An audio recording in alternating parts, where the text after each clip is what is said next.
Okay, so Chris was slightly right. Okay, Celine the Belt Princess technically did cause a huge issue with me in this particular series. But yes, I just finished Suppose a Kid from Last Dungeon, Boonies moved to a starter town, or Tatoeba Last Dungeon, Mai no Mura no Shounen ga Joban no Machi de Kurasu Youna Monogatari. Man, those Japanese light novel series titles are killing me. They're trying to kill me. It's a 12 episode series that aired in the winter 2021 season, and this is my review on the series, so let's jump right into it. So, suppose a kid from Last Dungeon Boonies follows a boy named Lloyd, and as the title would lead you to believe, he is from the last town near the last dungeon where all the biggest, baddest monsters are, and he ends up moving to a starter town in order to join the military there and get stronger because he believes that he is very weak compared to his brother, technically. But he believes that he's very weak, even though, as we kind of find out, he mostly believes anything that he is defeated is just kind of, standard, you know, beasts and stuff, where actually they're, demon lords and stuff. But yeah, when he joins, he kind of tries to join the academy there, meets a lot of people around there. We meet Alka, who is the chieftain of the last town, and she's kind of madly in love with Lloyd and kind of follows him around. He ends up living with a girl named Marie, who ends up being kind of this very crucial part of the kingdom, and she's kind of keeping track of him. And then there's other people that are cadets of the academy that he is trying to join and be a part of. And then over time, you kind of get into, this group that's trying to shake up the world itself. Other villains that are just kind of obsessed with Lloyd as well. And so on and so forth. So that gets into the series itself. It essentially, with Lloyd as a main character, he's a great main character. He's just kind of very lovable. He is just a big teddy bear that he's just like too pure-hearted, believes that he needs to get stronger. Those around him know that he is really strong, but they kind of don't tell him because they fear that he will, not progress in his training because obviously he's pretty much maxed out in strength and everything, but they choose not to so that he still has these goals of getting stronger to protect those around him and reach the levels that his brother was. And that's where we kind of get a mixture of really good characters and not so good characters. Because he is kind of surrounded by a harem. Most everybody around him just kind of fall in love with him because he's so strong and he's got his pure heart. Marie just loves him because he's so lovable and he takes care of her.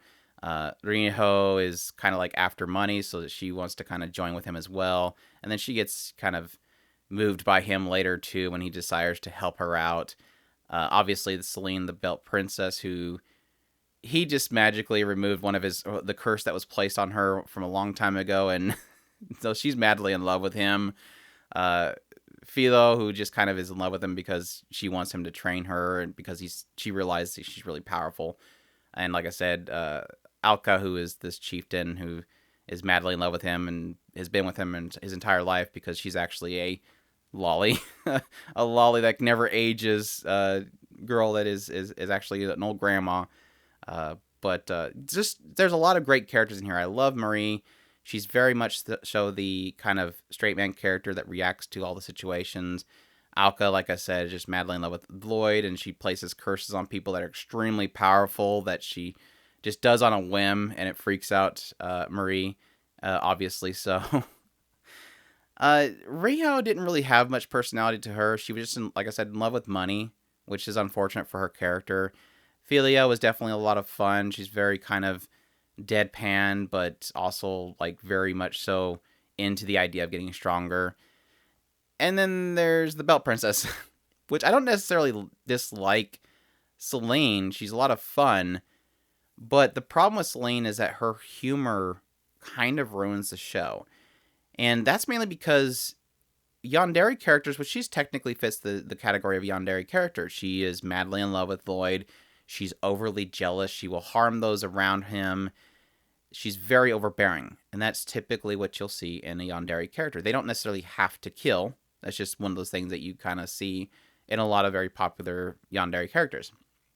But I think she probably would have killed a couple people if they weren't as strong as they are, honestly. But the problem that I really have with Celine, and it is kind of an element of my issue with the comedy overall, is, and obviously comedy is subjective. What people will find hilarious, I might not find funny. What I find hilarious, other people might find boring. And that's really what I get with the show, is a very much a mixture of really funny moments and not so funny moments that make the show really drag. And that was really my key issue that I've had with the series overall, is I'd have these moments where I'm just laughing. I'm laughing at Alka placing a crazy curse on Marie, and Marie going, "Oh my gosh, you're going to destroy the world."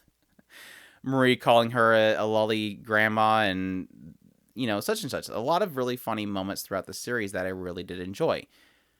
But Celine, where I did enjoy her at first, I didn't like her later on, and it's not because of her as a character. It was because her comedy got boring really quick. And it's an issue because yandere characters take over the scene whenever they're in a scene. It's just an impossibility for a character who is madly, insanely in love with somebody to not take over the scene due to that insane jealousy. So I'd have a scene where, like, say, Marie wakes up in the morning, she's really tired, and so she just, unconsciously asks Lloyd to feed her breakfast. And I'm thinking, wow, where can this scene go? This is so funny. And then I realize that Celine's in the picture, and so she overtakes the picture by jumping in there, overly jealous, and becoming the center of attention. And that's the issue, is it never lets anything else breathe unless they're miles and miles away from Celine. Because if she's nearby, she's going to overtake the scene. And that was a huge frustration that I had for pretty much a majority of the show, because she was always there and she overtook the scene with the same joke. She's madly in love with Lloyd, wants to marry him, and doesn't want anybody else to be around him. And that is where I had my issue with her, is that she became too much of a focus and her comedy was the same thing. But whenever they did have, moments of reprieve from her, that's where it got really, really funny, because it was these things that they were doing. Yeah, technically each character had an archetype that they kind of stuck with their joke. There was such a huge cast of characters that we had plenty of opportunities to explore different jokes.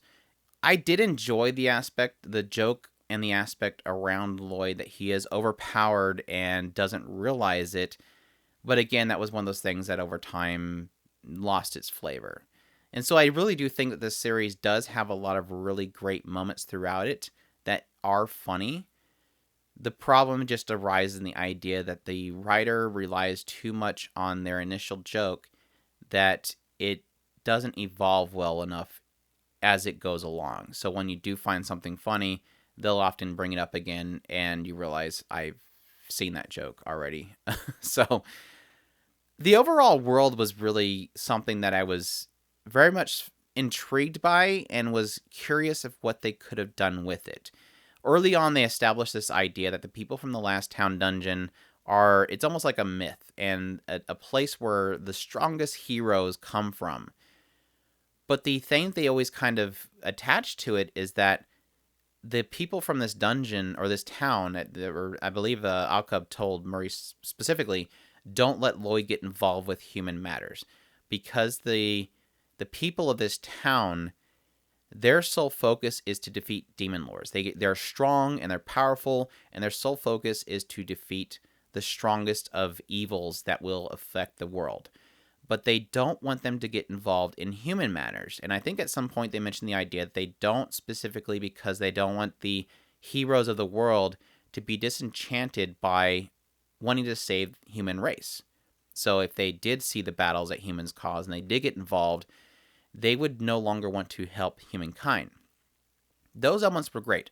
Getting into how they raise crops because they're so smart and genius and powerful, they raise stocks in order to help mankind with famine and all that kind of stuff, was really cool. I did enjoy all that stuff.